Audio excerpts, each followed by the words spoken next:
Smart city press club లో Mahasena Rajesh press meet ఏర్పాటు చేశారు. మహాసేన రాజేష్ మీడియాతో మాట్లాడుతూ ఆంధ్ర తెలంగాణలో మిస్టరీగా ఉన్న పాస్టర్ ప్రవీణ్ పగడాల మృతి యాక్సిడెంటల్ డెత్ గా అనిపిస్తోందని, ప్రవీణ్ మృతిని మాజీ ఎంపీ హర్షకుమార్, జూపుడి ప్రభాకర్, కేఏ పాల్ రాజకీయం చేయాలని చూస్తున్నారని, క్రైస్తవ సంఘాలను పక్కదోవ పట్టిస్తున్నారని, పోస్ట్ మార్టంలో ఎటువంటి అనుమానాస్పద గాయాలు ఏమీ లేవని డాక్టర్లు చెప్పడం జరిగిందని, మత కలహాలు లేపే ప్రయత్నం మీరు చేస్తున్నారని, పోలీసులు ప్రతిదీ ప్రూఫ్స్ తో సహా చూపిస్తున్నారని అన్నారు.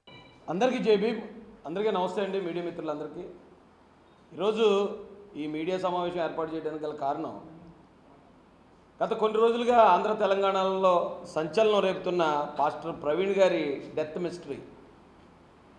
ఆయన రాజమండ్రి దగ్గర ఆయన చనిపోవడం జరిగింది.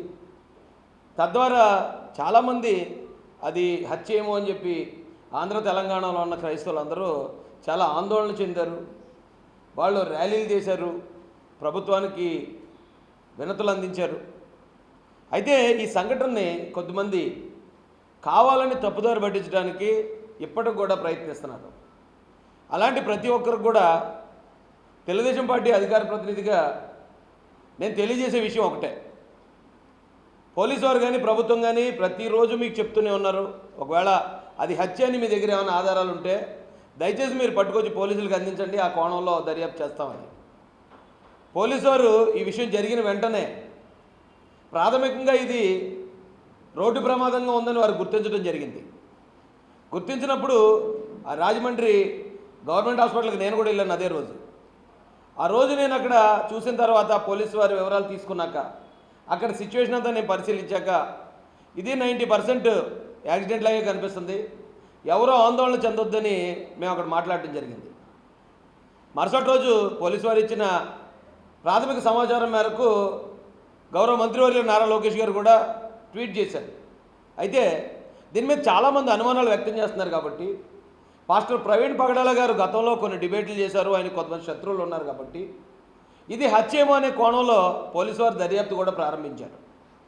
దీన్ని అదునుగా తీసుకుని పాస్టర్ ప్రవీణ్ గారి మృతదేహాన్ని, ఇంకా డైరెక్ట్గా చెప్పాలంటే ఆయన శవాన్ని రాజకీయానికి వాడుకుందాం, స్వలాభానికి వాడుకుందాం అని కొంతమంది ప్రయత్నించారు.